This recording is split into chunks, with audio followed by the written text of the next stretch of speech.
안녕하세요. 미신훈입니다. 오늘은 아이온큐 PSR과 2분기 실적 발표 전 적정주가 예상해 보겠습니다. 더불어 짐 크레이머와 아이온큐 CEO 인터뷰까지 분석해 보겠습니다. 끝까지 보시면 많은 도움 될 것입니다. 우선 아이온큐는 성장주로 장기 투자로 접근하시는 게 좋습니다.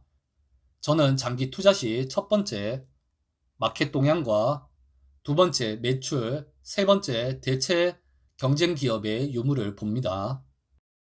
종목을 선택하실 때 더 깊게 파고들면 좋지만 우선 크게 이렇게 기준을 잡고 가시면 여윳돈으로 투자하시기에 좋습니다. 우선 간단히 짚고 본론으로 들어가겠습니다. 아이온큐는 양자 컴퓨팅 기업으로 앞으로 시장 파이가 커지는 종목입니다. 또한 현재 나스닥 분위기가 좋습니다.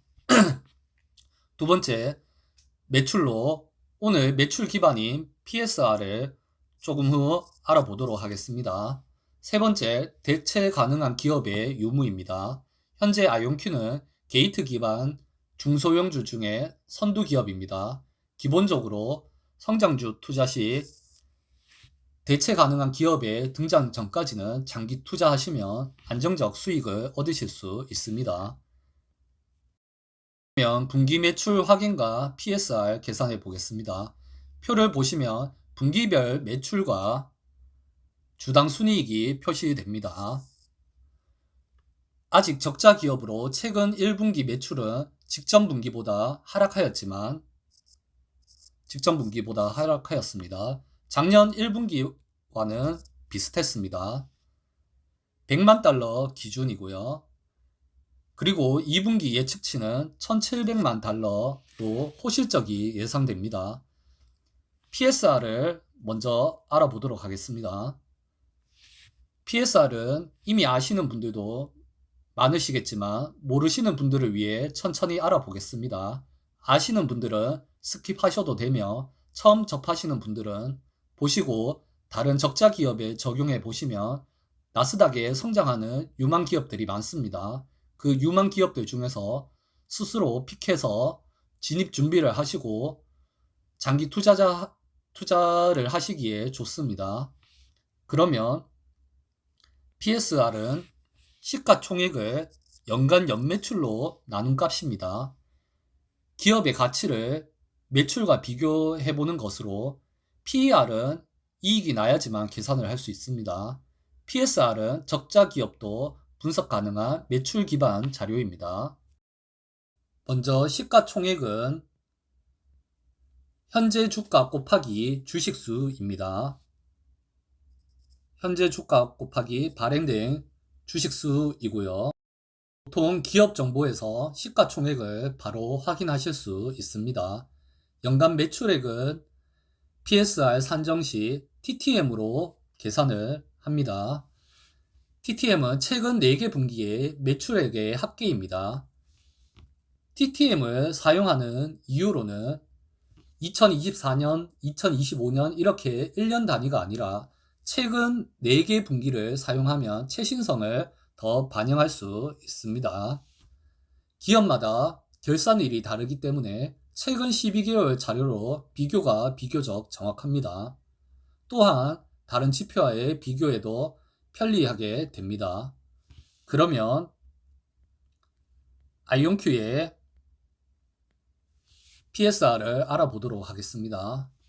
최근 4개월간의 매출을 합치면 2025년 1분기까지의 실적 총합이 계산해보면 4,300만 달러 정도가 됩니다. 시가총액은 약 113억 달러가 됩니다. 113억 달러를 4,300만 달러로 나누면 약 262가 나옵니다.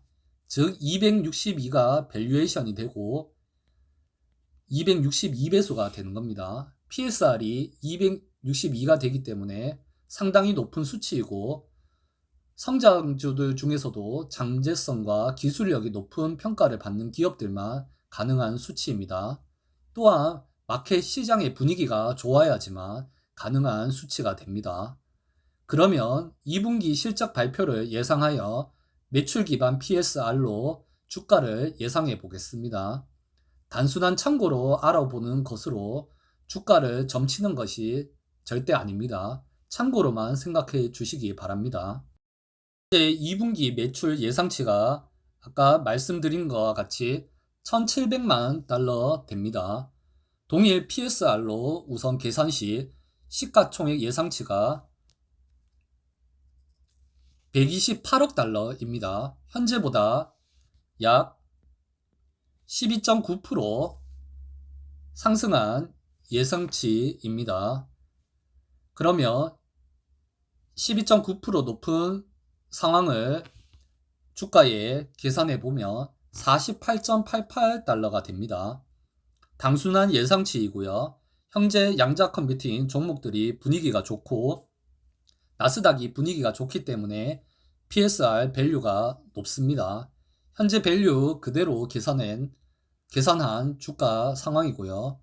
밸류는 더 높을 때도 있었고 더 낮을 때도 있었습니다. 그러면 PSR 기준으로 150배 기준으로 계산해 보면 28.06달러가 되고 300으로 계산하며 56.04달러가 됩니다. 이 점 참고하시고 장기 투자하시는 분들은 동향을 참고하시기 바랍니다. 그리고 짐 크레이머와 아이온큐 CEO의 인터뷰 영상이 있습니다. 뒷부분에 첨부해 두었습니다. 번역이 고르지 못해 우선 요약을 한번 해보겠습니다. CEO는 첫 번째로 우리는 단순한 양자 컴퓨터 회사가 아닌 네트워크를 아우르는 양자 인프라 기업이 될 것이라고 말했습니다. 두 번째, 아스트라제네카와의 협업으로 20배 속도 향상이라는 실질적 성과를 내고 있다고 홍보를 하였습니다. 세 번째, 수년 내에 양자 우위를 이룰 수 있다고 발표하였습니다. 이 점을 해석해 보면 상용화가 빠르게 될 것이라는 점으로 이러한 세 가지 요점이 들어가 있는 영상입니다. 이 부분을 참고해 보셔서 영상을 시청해 주시면 많은 도움이 될 것입니다.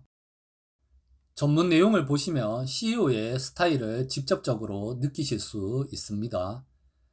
내용을 시청해 주셔서 감사합니다. 그러면 영상을 시청하겠습니다. 부족한 부분이 많습니다. 더 나은 정보나 잘못된 정보가 있으시면 말씀해 주시면 보충하겠습니다. 구독과 좋아요 해주시고 자주 방문해 주시기 바랍니다. 감사합니다. I've always made it my mission to shine a spotlight not just on the companies that Wall Street wants to hear about, but the ones that you would hear about. Which brings me to IonQ. It's one of the quantum computing plays that has dominated this market for the past year. You ask a lot of questions about it, and especially in the past few months, it's really gone. Well, I'd say the thing's up 476% over the past 12 months. And after pulling back hard earlier this year, it's now up 145% from its March lows. I know you want that. I don't blame you. I would too. Now, I used to resist recommending highly speculative stocks like IonQ with no earnings, not much in the way of revenue. But in this market, anything with a good story has the potential to become a huge winner, and I work for you. So let's check in with Niccolo De Masi. He's the CEO of IonQ to get a better understanding of why so many people are excited about this. Mr. De Masi, welcome to Mad Money. Honor and pleasure to be here, sir. Big fan. Well, thank you. Well, I've got to tell you, I first came across your company when Peter Chapman, who's your executive chairman, he spoke at GTC. And I think it had a real impact on Jensen Huang, who's the CEO of NVIDIA. But candidly, I asked him about it, and he said, Jim, you really got to study, and then you still may not understand it. We have a very candid relationship. So I know we can't ask everyone to study, but I want to give you the microphone. Just tell us why this technology is so exciting and where you fit in it. Yeah. Well, look, IonQ is the biggest player in the business of quantum, right? We are the 800-pound gorilla of both quantum computing and quantum networking. So we're, in fact, a fully fledged quantum internet company, right? So we're building the most powerful and most affordable quantum computers. We're also building the networks, nodes repeaters to be able to communicate safely, not just safely in a classical world, but safely in a quantum world where quantum computers are going to crack RSA in the coming years. We are racing China, we believe almost single-handedly, for the Western world, if you will, to be the RSA cracker. And of course, when that happens, everybody's going to need our quantum networking equipment to make sure that the world as we know it and civilization as we know it goes on. You mentioned Jensen Huang and GTC. We've actually been on 2 GTCs this year, and they were both very impactful, right? So Peter did the one in March, and then we did one in Paris, and we've demonstrated quantum advantage now twice. The first time was with Ansys and Synopsys back in March. Sure. And then more recently, it was in Paris where we announced a 20x speed up in partnership with NVIDIA and Amazon Web Services. And no one can really say that a 20x speed up is not, real quantum advantage. The era of what's called quantum supremacy is just around the corner. It's coming in quarters and very low single-digit years. And that's getting people obviously pretty excited about the fact that we'll be able to do things to help every area of applied science. Well, right? From drug discovery to logistics. Well, let's take pharmaceuticals, okay? Now, pharmaceuticals right now, we have a lot of pharmaceuticals that are meant to keep you alive for 5 months. There's a tremendous, maybe hundreds of billions of dollars spent to make it so that you can live for 4 or 5 months. Are you guys thinking about would it be instead of maintenance, would you be doing cure? Or is there diseases that are really hard that people spend fortunes on and no luck? You would address them. Where would you be in that vertical? Yeah. So all the bits of computational analysis in this world, from engineering to drug discovery, we announced a protein folding partnership and success, just a month or so ago. And so our machines are now on the verge of simulating molecules, that are probably 30, 35, atoms, molecules long. And so we're doing things in the next year that classical computers will not be able to do to predict and also look at molecules through a quantum lens, right? And so I think you're going to see a plethora of both chronic as well as, critical, if you will, drug discovery breakthroughs. And it's just going to keep going from there. As our machines get more powerful, we'll be able to model ever bigger molecules. Okay, so right? Same with material science. But Jensen told me that in the end, with companies like you, he would still have to play a role. That he now supports quantum, but he said, look, Jim, NVIDIA's going to be involved if it's quantum. They need us. Why is that? Yeah, I think we're the biggest reason, honestly, in the last 6 months why Jensen has changed his perspective on this sector. We've demonstrated, 2 partnerships with him where we've shown quantum advantage, and we've shown that, yes, we're going to grow with him in the coming years. Kind of like when GPUs, were an earlier thing and we were growing with CPUs. There will be a day where quantum processing units, particularly ours, where we are an order of magnitude, if not 2 orders of magnitude cheaper than any other path to what's called a fully fault-tolerant machine in the coming years. Okay, and so we expect to take down more pieces of the total compute space as our energy needs are lower than classical and our machines are cheaper than everybody else's in the space. Okay, so how did the Defense Department discover you? How did the Air Force discover you? Well, we're a 30-year-old business, right? So we were founded, really on work that was done in the mid-90s. Our founder is the father of quantum computing hardware. We're the first to demonstrate it in the lab. We're the first to commercialize, right? And these advantages, Jim, last a really long time. Reminds me of companies like, ASML that have been plugging away at, effectively ultraviolet flashing of chips for 30, 40 years, and they continue to lead the sector. I've always believed as a physicist originally, and I, of course, was the SPAC sponsor that took IonQ public. So I've raised maybe 85% of the total money invested in IonQ, either the CEO of IonQ or CEO of the SPAC before. And, the reality is I've looked at the space many times. The leadership that IonQ has in its technology, because we started first and because we picked the best path that runs with the least energy, runs at room temperature, gets to commercial advantage first, is something we're just building on, right? And we're building on that both organically and inorganically, as I've shown the last 3 or 4 or 5 months. Now, but we are talking about waiting to 2030 before we think about making money. Now, that requires a certain kind of mindset investor, right? I mean, you don't want someone who was thinking this thing's going to have its big breakthrough in 2026. Well, we're having big breakthroughs actually Every day? almost every month if you follow the press, right?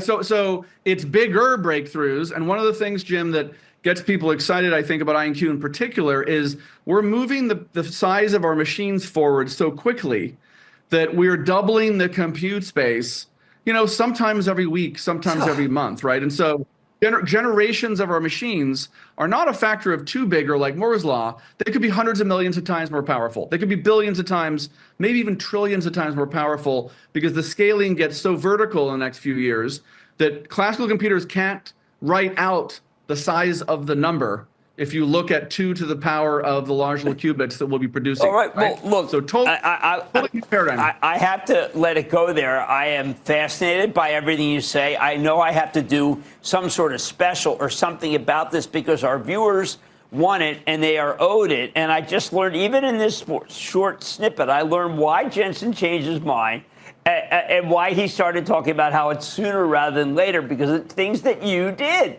So I want to thank you, Niccolo de Masi, CEO of IonQ. It was great to have you on. I hope you come back. Look forward to coming back. Maybe we can co-host an hour next time. Well, why not? We should do that. I've always been looking for someone to fill in for me. Anyway, Mad Money's back after the break. Thank you. Good to talk to you. Coming up,